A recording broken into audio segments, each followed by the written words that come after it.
Hello all, welcome to spoken Hindi YouTube channel. இன்றைக்கி பார்க்க போகிற ஹிந்தி வார்த்தை என்னென்னு பார்த்தீங்கன்னா ஷாயத். ஷாயத் அப்படின்றது தமிழில் ஒரு வேளை அல்லது ஒரு வார்த்தை, ஒரு இடத்துல சென்டென்ஸ் நம்ம டவுட்ஃபுல்லாக ஏதாவது ஒரு குறிப்பிட போகிறோம், ஒரு விஷயத்தை பற்றி நிச்சயமாக தெரியாமல் குறிப்பிடும்போது இந்த வார்த்தை யூஸ் பண்ணுவோம். அதாவது ஷாயத் ஹிந்தியில். இங்கிலீஷில் மேபி, பெர்ஹாப்ஸ், ப்ராபப்ளி இந்த மாதிரி சொல்லலாம்.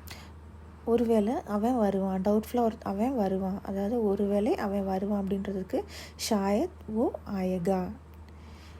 ஒருவேளை எனக்கு தாமதமாகலாம், ஒருவேளை எனக்கு லேட் ஆகலாம் அப்படின்றதுக்கு ஷாயத் முஜே தேர் ஹோ ஜாயே. ஒருவேளை இது சரியாக இருக்கலாம், ஒருவேளை இது சரியாக இருக்கலாம், ஷாயத் ஏ சஹின்றது சரியாக இருக்கலாம். ஸோ இந்த மாதிரி யூனிக்கான ஹிந்தி வேர்ட்ஸ் அண்ட் சென்டென்சஸ்க்கு நம்ம ஸ்போக்கன் ஹிந்தி சேனலை ஃபாலோ பண்ணி சப்ஸ்கிரைப் பண்ணிக்கோங்க. ஷாயத் இந்த வீடியோ உங்களுக்கு பிடிச்சிருக்குன்னு நினைக்கிறேன். பாய்.